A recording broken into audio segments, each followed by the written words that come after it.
Hello everyone, I hope you all are doing well. And आज बच्चों मैं finally हमारा जो 11th स्टैंडर्ड ह्यूमैनिटीज का फर्स्ट चैप्टर है उसको लेकर आ गई हूँ। We all have been waiting for this moment for a very very long time now. हम लोग बहुत टाइम से सोच रहे थे, मैम से पूछ रहे थे कि मैम कब आएगा चैप्टर, कब आएगा फर्स्ट लेक्चर। तो बच्चों अब जो है फाइनली आज आप लोगों के पास फर्स्ट लेक्चर आ गया है। And I hope you all understand कि लास्ट वीक जो लेक्चर आने वाले थे वो अभी क्यों आ रहे हैं। It is due to the fact that I had a leg injury, जो कि मैं अभी तक फुली रिकवर नहीं हो पाई हूँ।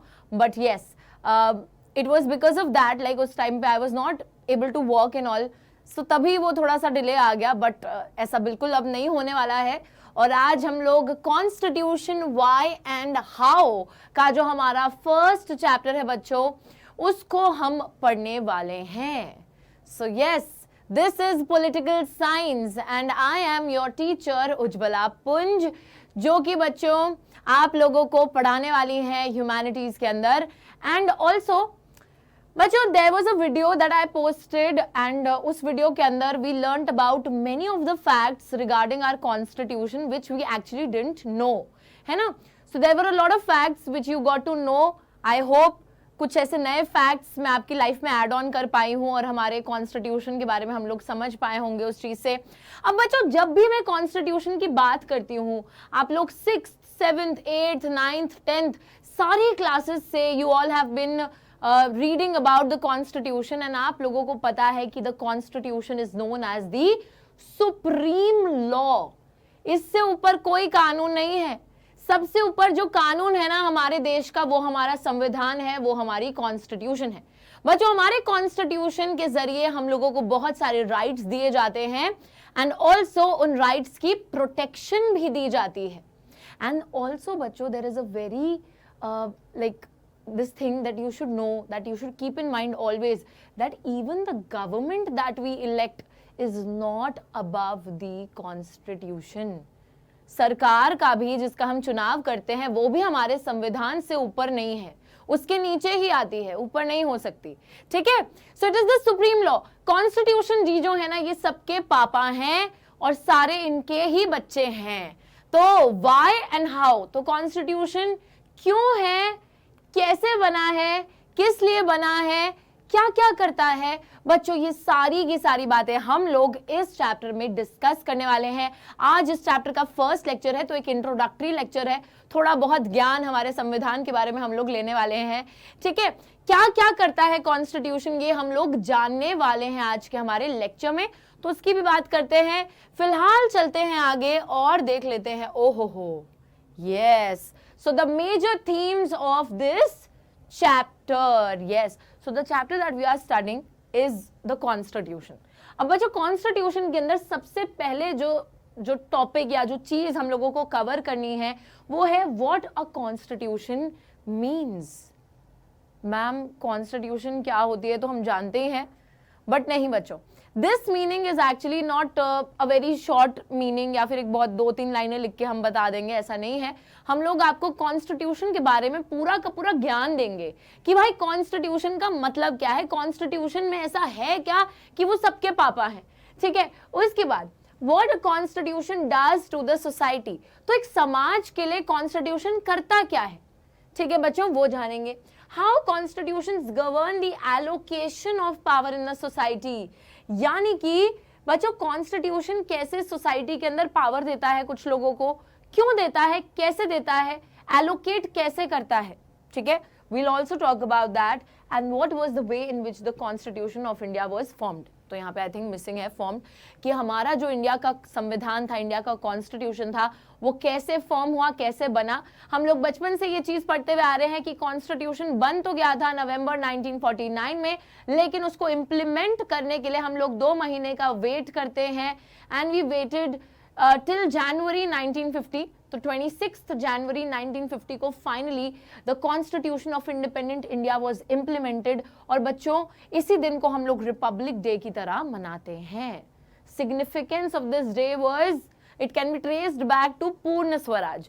तो पूर्ण स्वराज के टाइम पर जो है बच्चों इंडिपेंडेंस डे घोषित करा गया था 26 जनवरी को। इसी वजह से हम लोगों ने 2 महीने इंतजार करा था 26 जनवरी के आने का, ताकि हम अपने संविधान को लागू कर सकें। एंड बच्चों हमारे कॉन्स्टिट्यूशन से सारे के सारे जो हमारे नागरिक हैं, जो हमारे इंडियन सिटीजन्स हैं, उनको दिया जाता है the right to vote, and the women of India also got the right to vote with the Constitution coming into being or being enacted or being enforced. All right? Okay. So ये तो एक बहुत ही basic सी चीज है जो कि हम लोगों को सबको ही पता है, और मैं ऐसा मान के चल रही हूं कि जिनको नहीं भी पता है उनको अब पता चल गई है। ठीक है, तो उसकी कोई टेंशन नहीं है। अब हम बच्चों क्या देखने वाले हैं, जरा आगे चलते हैं। देखो, सबसे पहली और सबसे ज्यादा इंपॉर्टेंट चीज इस चैप्टर की है, Why do we need a constitution? बच्चों ये तो वही बात हो गई कि मैं बोल रही हूं कि हम लोगों को कपड़े की जरूरत क्यों है, कपड़ा लत्ता क्यों चाहिए होता है, या खाने की जरूरत क्यों है, या पानी की जरूरत क्यों है।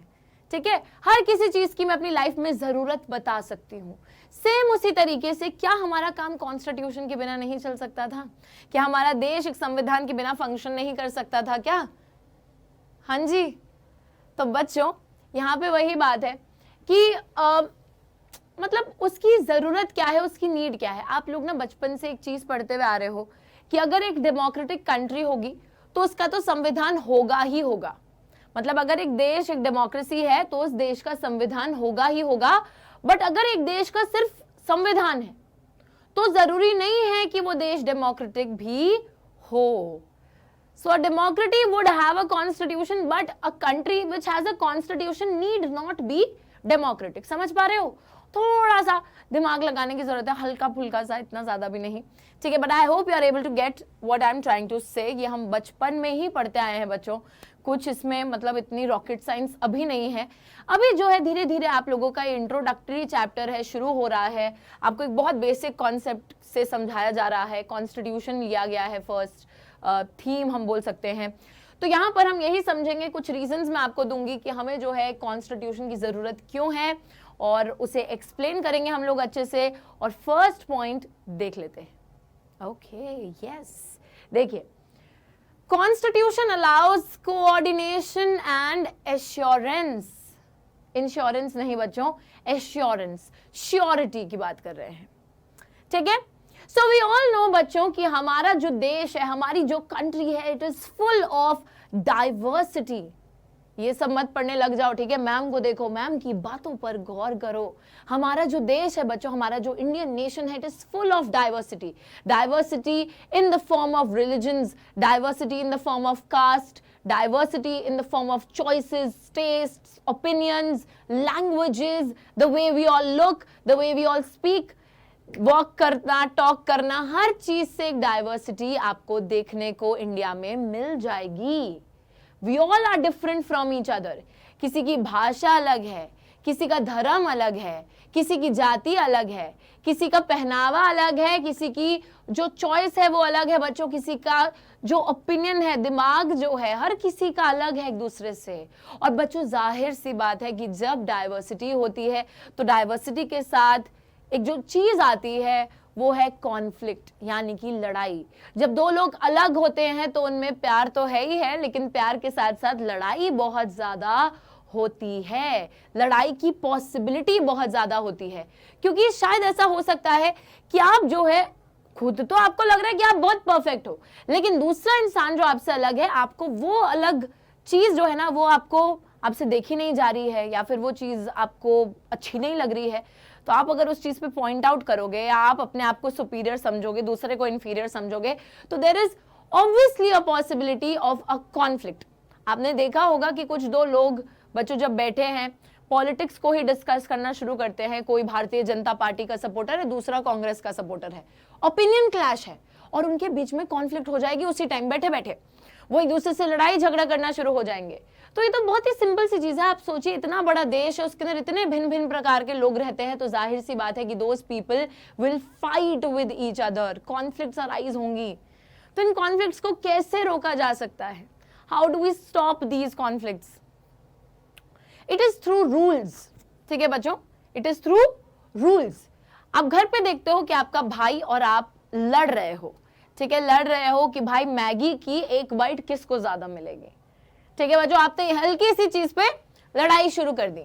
अब रूल क्या है, रेफरी आएंगे, आपकी मम्मी आएंगे, आपको बताएंगी कि ये जो है ना इक्वल इक्वल है, अब तुम दोनों ये खाओ, और फिर वो चली जाएंगी। तो उस सेंस में जब आपकी एक रेफरी फिगर आई, उन्होंने जो है पूरा इक्वल इक्वल कर दिया दोनों की प्लेट में मैगी, तो शायद आप खुशी से बैठ जाओगे और फिर आपकी कॉन्फ्लिक्ट सॉल्व हो जाएगी। तो उसी सेम तरीके से बच्चों, वी नीड सर्टेन रूल्स जो कि लोगों को गाइड कर सके और एक कॉन्फ्लिक्ट की सिचुएशन से बचा सके, लोगों के बीच में एक कोऑर्डिनेशन ला सके। Okay, think of a group of people, ठीक है, ग्रुप ऑफ पीपल है, लोगों का एक समूह है। Perhaps members in this group can live together only if they can agree on some basic rules. बच्चों सपोज एक क्रिकेट का मैच है, क्रिकेट के मैच के अंदर इंडिया और पाकिस्तान की टीम आई है और दोनों के बीच में वो वाली स्पिरिट है, कॉन्फ्लिक्ट वाली स्पिरिट है, लेकिन वो दोनों ही टीम्स शांति से उस मैच को कैसे खेल पा रही हैं और जो एंड रिजल्ट है उसे कैसे एक्सेप्ट कर पा रही हैं, it is only because cricket में कुछ रूल्स होते हैं कि अगर आपको जो है बॉलिंग ऐसे करनी है, अगर इधर जाओगे नो बॉल हो जाएगी, ये वाइड बॉल हो जाएगी, ठीक है, ऐसे मारोगे छक्का होगा, ये चौका होगा, हर चीज का एक रूल बन रखा है। जिन रूल्स के बारे में उन दोनों ही टीम्स को पता है और वो दोनों ही टीम्स एक्सेप्ट करी हैं, that is why they are coming together and they are playing with each other, right. तो बच्चों ये जब एक सेट ऑफ रूल्स होता है ना, उसको जब आप एक्सेप्ट करते हो और उसके हिसाब से चलते हो, तभी आपकी ये जो कॉन्फ्लिक्ट्स हैं उनका निवारण हो सकता है, आपको संतुष्टि मिलेगी। तो यहाँ वही बात हो रही है कि मेंबर्स जो हैं ग्रुप के तभी साथ में रह सकते हैं अगर वो कुछ बेसिक रूल्स पे एग्री करें। Think of what would happen in the absence of basic rules. तो जब बेसिक रूल्स नहीं रहेंगे तो जाहिर सी बात है लड़ाई झगड़े होंगे, लेकिन अगर बेसिक रूल्स रहेंगे तो लड़ाई झगड़ों की पॉसिबिलिटी को आप मिनिमाइज कर रहे हो। Any group will need some basic rules that are publicly promulgated and known to all members of that group to achieve a minimal degree of coordination। तो उनके बीच में कोऑर्डिनेशन लोगों के बीच में तभी आ पाएगा जब ये कुछ बेसिक रूल्स हैं जो पब्लिकली सबको पता है। प्रोमलगेटेड का मतलब है एक तरीके से सब में वो बात फैला रखी है, पहुंचा रखी है, एंड सारे मेंबर्स को बात पता है उस ग्रुप के, तभी जो है उन लोगों के बीच में एक मिनिमल लेवल ऑफ कोऑर्डिनेशन आ पाएगा, ठीक है, they will be able to function that way. Rules are okay. अब यहाँ पे बहुत ही इंपॉर्टेंट चीज ये है बच्चों कि these rules are legally enforceable, very very important, legally enforceable. यानी कि अगर सपोज बच्चों कोई हाँ ठीक है, हम बोलते हैं क्या कि जैसे क्रिकेट मैच की ही बात करो, तो अगर कोई होता है ना, जैसे उसमें मेरे को वैसे इतनी नॉलेज नहीं है स्पोर्ट्स के बारे में, चलो फुटबॉल की बात करते हैं। फुटबॉल की भी वैसे इतनी नॉलेज नहीं है, लेकिन इतना तो पता है कि फुटबॉल को हाथ से नहीं खेल सकते हैं मतलब फुटबॉल जो है पैर से आप बॉल मारोगे तब तक ठीक है, लेकिन अगर किसी के हाथ पे वो बॉल टच करती है बच्चों तो हो जाता है फाउल। और फाउल होने के बाद वो आपने देखा होगा उनके जो अंपायर रेफरी जो भी होता है वो येलो कार्ड लेके घूम रहे होते हैं, है ना, रेड कार्ड भी दे देते हैं, फिर पेनल्टी मिल जाती है एक प्लेयर को। तो ऐसी ऐसी चीज, तो वही बात है कि लीगली एनफोर्सेबल होना चाहिए कि अगर कोई गलती कर रहा है या फिर अगर कोई आपसे आपके अधिकार छीन रहा है या फिर उन रूल्स को ओबे नहीं कर रहा, तो लीगली एनफोर्सेबल वो रूल्स हैं एंड आपको सजा भी मिल सकती है अगर आप उन रूल्स को फॉलो नहीं करोगे। जैसे कि बच्चों आपने ट्रैफिक रूल्स देखे होंगे, रेड लाइट, आज मैम भी रेड लाइट बनकर आई हैं, ठीक है, तो रेड लाइट मींस स्टॉप, है ना, and if there are a lot of people, Delhi के तो बहुत ही लोग हैं जो रेड लाइट देख के ऐसे उनको पता नहीं, I think those people are colour blind, उन लोगों को रेड लाइट दिख के वो कहते हैं अरे अब तो हमारे जाने का टाइम है, रूल तो हम तोड़ के रहेंगे, ठीक है, तो वो लोग रूल तोड़ते हैं बच्चों। रूल तोड़ने के बाद ट्रैफिक पुलिस वाले अंकल आते हैं और उनको पकड़ते हैं और उनसे लेते हैं फाइन, ठीक है। तो वही वाली बात है कि लीगली एनफोर्सेबल होंगे ये rules, that if you break them कुछ ना कुछ कॉन्सिक्वेंस होगा, कुछ ना कुछ पनिशमेंट आपको मिलेगी। तो लीगली एनफोर्सेबल होने का मतलब यही है कि एक तरीके से दूसरे लोगों को ये खुशी रहेगी कि भाई ऐसा नहीं है कि हम ही रूल को फॉलो कर रहे हैं, रूल सिर्फ हमारे लिए नहीं है, सबके लिए है। प्राइम मिनिस्टर तक आ जाए, कोई बड़े से बड़ा अमीर इंसान आ जाए, गरीब इंसान आ जाए, हर किसी के लिए एक सेम सेट ऑफ रूल्स है जो कि लीगली एनफोर्सेबल है। सो कितने भी बड़े से बड़ा बंदा उस रूल को ब्रेक करेगा, उसको कॉन्सिक्वेंसेस फेस करने पड़ेंगे, पनिशमेंट को फेस करना पड़ेगा, ठीक है। पनिशमेंट हर किसी को मिलेगी, इसी वजह से बच्चों हर कोई इन रूल्स को फॉलो करता है। Okay, so the first function of a constitution, क्या याद रखना है आप लोगों को? फर्स्ट फंक्शन कॉन्स्टिट्यूशन का यही होता है कि एक set of basic rules constitution provide करेगी, जिससे कि लोगों के बीच में बच्चों एक कोऑर्डिनेशन रहेगा, everyone would work together, and also एक एश्योरेंस भी रहेगी हर किसी के बीच में कि हाँ, सिर्फ हम ही ये फॉलो नहीं कर रहे हैं, ये रूल्स लीगली एनफोर्सेबल हैं, एवरीवन इज फॉलोइंग देम, हर किसी के लिए सेम पनिशमेंट है if someone tries to break these rules. All right? Okay. Let us move on to the next feature or the next point which explains to us या फिर which tells us कि why do we need a constitution. Second point. Okay. Specification of decision making power. ठीक है, constitution है, एक basic set of rules हमको provide कर रहा है, लेकिन ये तो बताइए कि आपके देश के अंदर पावर किसके पास है? Who gets to decide? किसको मिल रही है डिसीजन मेकिंग पावर? निर्णय कौन लेगा? क्या मेरे पापा निर्णय लेंगे, या चाचा, या ताया, या कौन लेगा निर्णय इस देश के लिए? तो बच्चों ये काफी ज्यादा इंपॉर्टेंट बात है, Who gets to decide? तो देखिए, अब ये भी ना, मतलब हर देश के एक अलग कॉन्स्टिट्यूशन है और वो उस देश के हिसाब से बताएगी कि उस देश के अंदर डिसीजंस कौन लेगा। Suppose if we talk about a monarchy, बच्चों आप सभी को पता है मोनार्कियल कॉन्स्टिट्यूशन की बात हो रही है, तो एक सपोज एक देश है जिसके अंदर कॉन्स्टिट्यूशनल मोनार्की है, उस देश का जो पॉलिटिकल सिस्टम है that is a constitutional monarchy, which means कि एक राजा भी है और उसके साथ साथ एक कॉन्स्टिट्यूशन भी है जो कि उस मोनार्क की पावर्स को लिमिट करता है। तो जाहिर सी बात है कि उस कॉन्स्टिट्यूशनल मोनार्की के अंदर मोनार्क के पास होगी पावर डिसाइड करने की। कुछ कॉन्स्टिट्यूशन है जैसे कि ओल्ड सोवियत यूनियन, वहां पे एक सिंगल पार्टी को डिसाइड करने की पावर दे रखी है कॉन्स्टिट्यूशन ने। साथ ही में बच्चों अगर आप डिक्टेटरशिप की बात करो, जब एक तानाशाही सरकार की बात होती है, तो जाहिर सी बात है कि वहां पर उस डिक्टेटर के पास पावर होगी डिसीजन लेने की। And if you are talking about a democratic government, तो डेमोक्रेसी के अंदर our elected representatives would have the power to take decisions on our behalf। समझ में आ रही है ना इतनी बात? मैं ये बोल रही हूं कि बच्चों हर किसी देश में एक अलग सिस्टम है, एक अलग सिनेरियो है। हमारे देश के अंदर कुछ अलग चीज है, किसी दूसरे देश के अंदर कुछ अलग चीज है। तो यहाँ वही बात हो रही है कि देश को कैसे चलाना है, कौन डिसाइड करेगा, किसके पास पावर होगी। तो एक डेमोक्रेटिक कॉन्स्टिट्यूशन के अंदर broadly speaking the people get to decide, but this matter is not so simple. ठीक है, सब लोगों के पास वोटिंग राइट होता है, सारे लोग वोट देने जाते हैं, all the adult citizens. Okay, so all the adult citizens go to vote, वो अपने रिप्रेजेंटेटिव्स को चुनते हैं, अपने प्रतिनिधियों को चुनते हैं, और बच्चों इन टर्न वो रिप्रेजेंटेटिव्स लोगों के बिहाफ पर डिसीजंस लेते हैं। सो वी नो कि people have the power to decide, but एक सब मिलकर, बच्चों इतना बड़ा देश है, सब मिलकर बैठकर हर डिसीजन तो ले नहीं सकते हैं। इसी वजह से हम लोग रिप्रेजेंटेटिव्स चुनते हैं और in turn these representatives decide on our behalf. अब बच्चों देखिए, पार्लियामेंट की बात हो रही है। आप सभी को पता है कि जो हमारी पार्लियामेंट है, जिसमें लोकसभा, राज्यसभा, ये सब बच्चों ऑर्गन्स, हमारा ऑर्गन है पार्लियामेंट, जिसके अंदर लोकसभा, राज्यसभा आते हैं। पार्लियामेंट के पास पावर है कानून बनाने की, पॉलिसीज डिसाइड करने की, और पार्लियामेंट को ही ऑर्गेनाइज किया जाता है एक पर्टिकुलर मैनर में। ठीक है, if the parliament has the authority to enact laws, there must be a law that bestows this authority on parliament in the first place, and this is the function of the constitution. It is an authority that constitutes government in the first place. The second function of a constitution is to specify who has the power to make decisions in a society, and it decides how the government। अच्छा, ये ना, ये एक तरीके से summary लिखी हुई है, हमको यहाँ तक बात समझनी है। हम कह रहे हैं कि पार्लियामेंट के पास पावर है कानून बनाने की, पॉलिसी बनाने की, नतीजे लेने की, वो भी जनता के बिहाफ पर, देश के लोगों के बिहाफ पर। लेकिन बच्चों ये जो पार्लियामेंट के पास पावर आई है, ये पावर आई कहां से है? ये पावर मेंशन किसने की है? हमने मेंशन की है?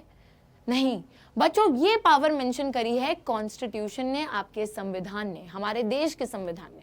तो हमारे देश के संविधान के अंदर सिंपली लिखा है कि एक गवर्नमेंट होगी, वो गवर्नमेंट कैसे बनेगी, लोग अपने रिप्रेजेंटेटिव्स को चुनेंगे, उसके अंदर से जिसको मेजॉरिटी मिलेगी वो सरकार बनाएगा, और जितने भी रिप्रेजेंटेटिव्स जीतेंगे इलेक्शन में वो पार्लियामेंट का हिस्सा बनेंगे, और ये पार्लियामेंट एक लॉ मेकिंग बॉडी होगी जिसके पास ये अथॉरिटी है कि वो लोगों के बिहाफ पर लॉ बना सकती है, क्योंकि उनको चुना तो लोगों ने ही है ना, देश की जनता ने ही तो इन रिप्रेजेंटेटिव्स को चुना है।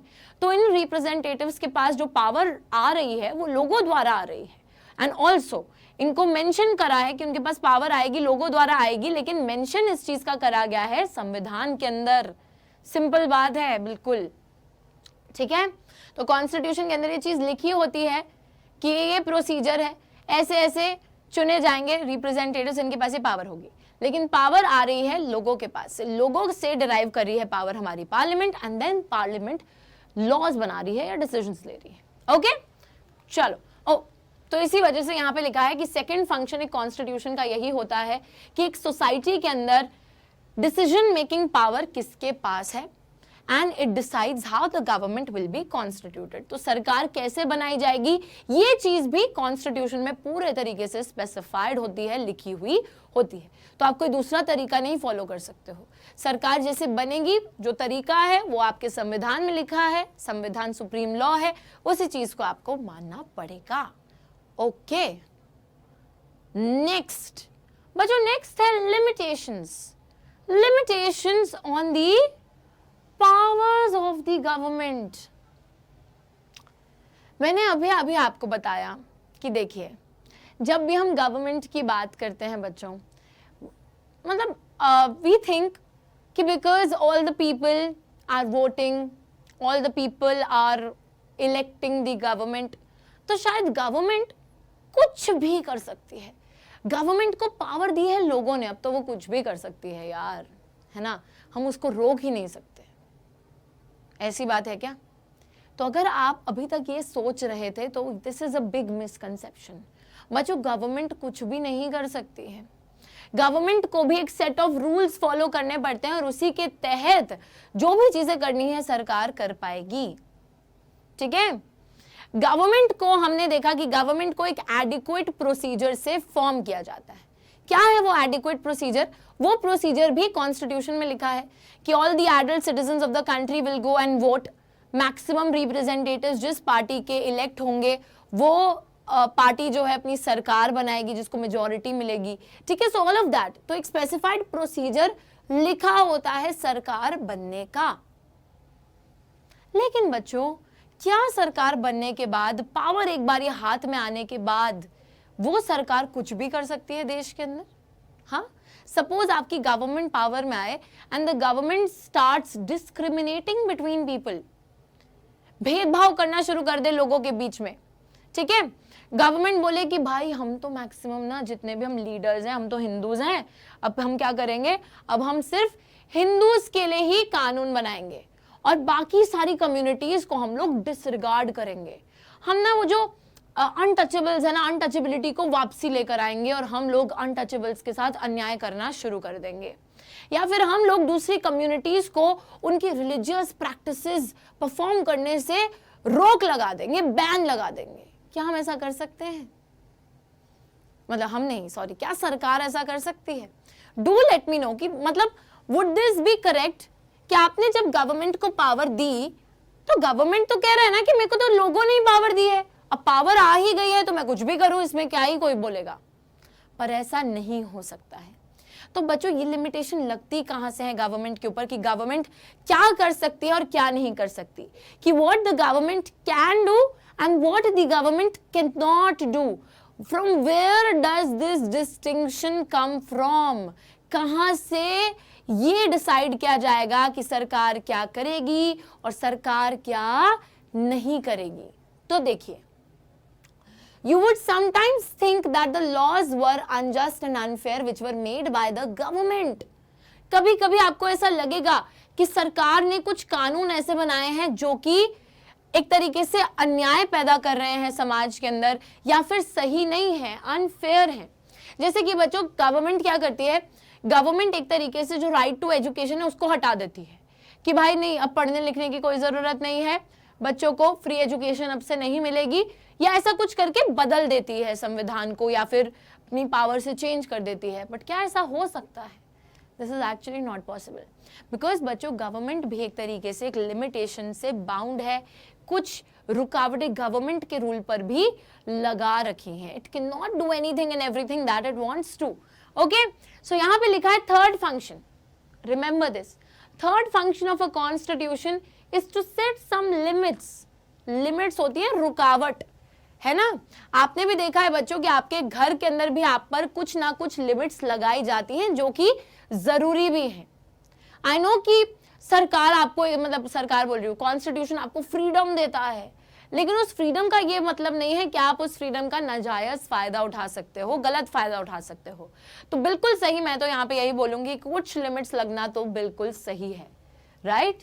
तो यहाँ पे वही बात हो रही है कि थर्ड फंक्शन एक संविधान का यही होता है, to set some limit on what a government can impose on its citizens. तो सरकार जो है कुछ भी अपने नागरिकों के ऊपर लागू नहीं कर सकती, उनके साथ कुछ भी अन्याय करती नहीं चली जा सकती है, क्योंकि उसकी पावर्स पर भी कुछ लिमिट्स लगे हैं. किसके द्वारा लिमिट्स लगे हैं? कॉन्स्टिट्यूशन द्वारा लिमिट्स लगे हैं. और कॉन्स्टिट्यूशन के अंदर भी बच्चों फंडामेंटल राइट्स द्वारा लिमिट्स लगे हैं. ठीक है, देखिए, these limits are fundamental in the sense that the government may never trespass them. बच्चों ये लिमिट्स एक तरीके से फंडामेंटल है, मतलब these limits are very very very important in the sense, इस तरीके से ये लिमिट्स हैं कि बच्चों जो गवर्नमेंट है it may never trespass them. Trespass का मतलब होता है कि उनका उल्लंघन नहीं कर सकती गवर्नमेंट, उन लिमिटेशंस को हटा नहीं सकती है या उन लिमिटेशंस के अगेंस्ट नहीं जा सकती है. ठीक है, बहुत इंपॉर्टेंट लिमिटेशंस हैं वो. ना मोस्ट कॉमन वे कैसे लिमिट करा जाता है लेकिन गवर्नमेंट के रूल को, तो देखिए, most common way of limiting the power of the government is to specify certain fundamental rights which no government can ever be allowed to violate. बच्चों इस चीज को ना गांठ बांध लेना अपने दिमाग में. आपको पता है कि हमारे संविधान के अंदर क्या होते हैं? हमारे संविधान के अंदर होते हैं कुछ फंडामेंटल राइट्स, यानी कि कुछ मौलिक अधिकार, जैसे कि right to equality, right to freedom, है ना, राइट टू, बच्चों बहुत सारी हैं, right to religion practice, freedom of religion भी होता है, उसी के साथ कल्चरल एजुकेशनल राइट्स होती हैं. So there are a lot of fundamental rights which are available to the citizens. और बच्चों यही फंडामेंटल राइट्स जो कि सिटीजन्स के पास हैं, अगर कल को सरकार आपके इन्हीं फंडामेंटल राइट्स पर कुछ पाबंदी लगाती है या फिर आपके फंडामेंटल राइट्स का उल्लंघन करने की कोशिश करती है, उनको वायलेट करने की कोशिश करती है, तो you have the right to approach the courts. Judiciary के पास आप लोग अप्रोच कर सकते हो. एंड बच्चों वो अधिकार भी आपको दिया जाता है through the right to constitutional remedies, जो कि ये बोलता है, ये भी एक आपका फंडामेंटल राइट है, जो ये बोलता है कि अगर आपके किसी भी दूसरे फंडामेंटल राइट का उल्लंघन किया जाता है तो आपके पास ये अधिकार है कि आप कोर्ट तक जा सकते हो. चाहे वो सरकार के खिलाफ ही आपको केस दर्ज करना है तो आप दर्ज कर सकते हो, अगर सरकार ने आपके फंडामेंटल राइट का उल्लंघन किया है तो. ठीक है, सभी को ये बात एकदम क्लियर है? आई होप सभी को ये बात एकदम क्लियर होगी. ऑलराइट, सो मोस्ट कॉमन वे. ठीक है, चलिए, आई hope you all have understood.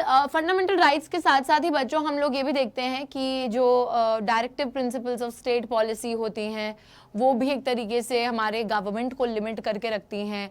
Fundamental rights भी हमारी गवर्नमेंट को लिमिट करके रखती हैं and they sort of protect us from the arbitrariness of the government. Arbitrariness शब्द पढ़ के ना घबरा मत जाना. आर्बिट्ररीनेस का मतलब होता है कुछ भी करते चले जाना अपनी मन मर्जी से, आर्बिट्ररी तरीके से. तो गवर्नमेंट कुछ भी नहीं कर सकती है अपनी मनमर्जी से, because government is bound by the constitution, it is bound by the fundamental rights and directive principles that it can not go against the fundamental rights of the citizens. वो उनको वायलेट नहीं कर सकती, उनका उल्लंघन नहीं कर सकती, और अगर गवर्नमेंट ने ऐसा कुछ करा तो सिटीजंस जाके कोर्ट को अप्रोच कर सकते हैं. I hope it is clear. Okay, so कभी भी आप गवर्नमेंट को सुप्रीम मत समझना बच्चों.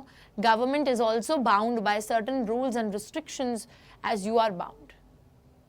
चलिए आगे चल लेते हैं और बच्चों यहाँ पर आज के डिस्कशन में अपनी लास्ट चीज को हम देखने वाले हैं, aspirations and goals of a society. Aspiration का क्या मतलब होता है पता है आप लोगों को? एस्पिरेशंस होती हैं ख्वाहिशें, आशाएं, उम्मीदें, है ना, डिमांडें। और बच्चों गोल्स होता है मतलब कुछ ऐसी चीज जो हम अचीव करना चाहते हो। तो वही बात है, एक सोसाइटी के अंदर जो अलग अलग लोग हैं उन सबके अलग अलग एस्पिरेशंस हैं, उन सबके अलग अलग गोल्स होते हैं। बच्चों कोई इंसान चाहेगा कि मतलब घर वगैरह प्रोवाइड किए जाएं गरीबों को, कोई इंसान चाहेगा कि एजुकेशन जो है और ज़्यादा टर्शरी लेवल पर भी सरकार फ्री प्रोवाइड करने लग जाए, है ना, कुछ भी हो सकता है, वो कुछ भी एस्पिरेशन, कुछ भी गोल हो सकता है जो एक तरीके से हम अपनी गवर्नमेंट से मांग रखते हैं, डिमांड रखते हैं, या ये सोचते हैं कि अगर इस चीज़ को गवर्नमेंट ने लागू कर दिया या गवर्नमेंट कुछ ऐसी पॉलिसी ले आए, प्रोग्राम ले आए, तो उससे शायद हमारा देश जो है और ज़्यादा विकसित हो सकता है, और ज़्यादा आगे बढ़ सकता है, और ज़्यादा बेहतर बन सकता है। हर सोसाइटी के अंदर है, ठीक है। सो यस, और बच्चों एक तरीके से एस्पिरेशंस और गोल्स जो होते हैं ना एक सोसाइटी के, वो उस सोसाइटी के लोगों पर डिपेंडेंट रहते हैं। बच्चों सपोज एक सोसाइटी के अंदर सारे के सारे मर्डरर्स रहते हैं, तो वो लोग कहेंगे कि भाई हमारे ना देश का कॉन्स्टिट्यूशन ऐसा होना चाहिए जिसके अंदर मर्डर करना एक क्राइम ही ना हो, ठीक है, क्योंकि उस सोसाइटी के लोग ऐसे हैं तो वो यही चाहेंगे कि ऐसी कोई पॉलिसीज बने जो उनको फेवर करें, क्योंकि उनके हिसाब से मर्डर एक क्राइम नहीं है। या फिर एक सोसाइटी के अंदर जो लोग डाउरी लेते हैं, दहेज लेते हैं, सारे लोग दहेज लेते हैं, तो बोलेंगे कि हमारी ना सोसाइटी के अंदर दहेज लेना लीगल होना चाहिए, मतलब इस पे तो कोई रिस्ट्रिक्शन ही नहीं होनी चाहिए, कोई लड़की आ रही है भाई दहेज लेकर आए, ठीक है। तो बच्चों ये ना सोसाइटी के लोगों पर डिपेंड करता है कि किस तरीके के रूल्स उस सोसाइटी के कॉन्स्टिट्यूशन में मौजूद होंगे। ओके, देखो, India aspires to be a society that is free of caste discrimination, क्योंकि इंडिया के अंदर बहुत लंबे समय तक जातिवाद चलता था बच्चों। ब्राह्मण, क्षत्रिय, शूद्र, वैश्य, ये सब करके हमने अपनी सोसाइटी के अंदर एक बहुत बड़ा डिस्टिंक्शन बना रखा था लोगों के बीच में। और इस जातिवाद के तहत कुछ लोगों के पास एक अपर एज था, कुछ लोगों के पास बिल्कुल राइट्स नहीं थे, तो वो वाली चीज़ थी, काफ़ी भेदभाव भरी समाज, भेदभाव भरा समाज हुआ करता था हमारा देश। तभी बच्चों हम लोगों ने ये कोशिश करी और सब लोगों की डिमांड्स थी कि इस सोसाइटी के अंदर ये जो कास्ट बेस्ड डिस्क्रिमिनेशन है, जो ये जातिवाद है या फिर जो जाति के बेसिस पर भेदभाव है, इस चीज़ को ख़त्म करा जाए या बंद करा जाए, ठीक है। उसी के साथ साथ जैसे हम साउथ अफ्रीका की बात करते हैं बच्चों, साउथ अफ्रीका एक ऐसी कंट्री है जहां पर एक बहुत लंबे समय तक रेशियल डिस्क्रिमिनेशन चला था, यानी कि नस्ल के बेसिस पर भेदभाव। अब बच्चों की काला कौन है, गोरा कौन है, इस बेसिस पे आप भेदभाव कर रहे हो, तो वहां की सोसाइटी तभी चाहती थी कि इस रेशियल डिस्क्रिमिनेशन को एंड करा जाए, एंटी अपार्थाइड लॉज को लाया जाए, तो वो वाली चीज है। तो वही बात है यहाँ पर कि हर सोसाइटी की जो एस्पिरेशंस और नीड्स होती हैं वो अलग अलग होती हैं, वो सोसाइटी के बेसिस पर बनती हैं कि आपकी जैसा समाज होगा ना आपका, उस बेसिस पर आप कुछ मांगे रखोगे या कुछ नीड्स होंगी या कुछ एस्पायर करोगे। If this is our society's aspiration, the government will have to be enabled or empowered to take all the necessary steps to achieve this goal. यहाँ पे बोला जा रहा है कि अगर ये हमारे सोसाइटी की ख्वाहिश है कास्ट बेस्ड डिस्क्रिमिनेशन को खत्म करने की, तो बच्चों इस केस सिनेरियो में गवर्नमेंट के पास ऐसी पावर होनी चाहिए कि वो सारे वो नेसेसरी कदम उठा सके, सारे वो कदम उठा सके जिससे कि कास्ट बेस्ड डिस्क्रिमिनेशन को खत्म किया जा सके। और पहली बात तो ये है कि गवर्नमेंट पहले तो इस चीज को रिकॉग्नाइज करे कि हाँ हमारी सोसाइटी इन सब गलत चीजों पर बहुत लंबे समय से देखते आई है, तो हमें बहुत से ऐसे लोग हैं जो कि ये मांग रख रहे हैं कि इस चीज को खत्म करा जाए। पहले तो गवर्नमेंट को ये चीज सुननी होगी, समझनी होगी, और फिर वो सारे स्टेप्स लेने की पावर भी होनी चाहिए गवर्नमेंट के पास, जिससे कि वो इस गलत चीज को खत्म कर सके, है ना। जैसे अगर हम बोलें कि हमारे देश के अंदर विमेन जो है, महिलाएं जो है, इन पे इनका रेप हो रहा है, इनके ऊपर एक बहुत बड़ा थ्रेट है सिक्योरिटी का या कुछ, ठीक है, और बहुत गलत हो रहा है उनके साथ कि रात को सेफ्टी नहीं है, सिक्योरिटी नहीं है, बहुत सी महिलाएं हैं ऑफिस से घर आती हैं या फिर घर से बाहर जाती हैं, तो उनकी सुरक्षा बिल्कुल भी नहीं है देश के अंदर। तो बच्चों गवर्नमेंट को इस डिमांड को सुनना है और बहुत ऐसे स्ट्रिक्ट रूल्स एंड रेगुलेशंस बनाने हैं जिससे कि विमेन सेफ्टी को सिक्योर किया जा सके। या फिर उसी के साथ साथ अगर मैं बात करूं कि सोसाइटी के अंदर एक मांग है कि LGBTQ कम्युनिटी, तो आप सभी को पता है कि अभी प्राइड मंथ चल रहा है बच्चों, तो LGBTQ जो कम्युनिटी है ना, इस कम्युनिटी की भी मांग हो सकती है कि जो भी डिस्क्रिमिनेशन LGBTQ कम्युनिटी की तरफ किया जाता है उसको खत्म किया जाए, कुछ रूल्स रेगुलेशंस ऐसी लाई जा सकें जिससे कि उनका और समाज में उद्धार हो सके, सब उनको रिस्पेक्ट करे, है ना, भेदभाव ना करें, वो सारी चीजें।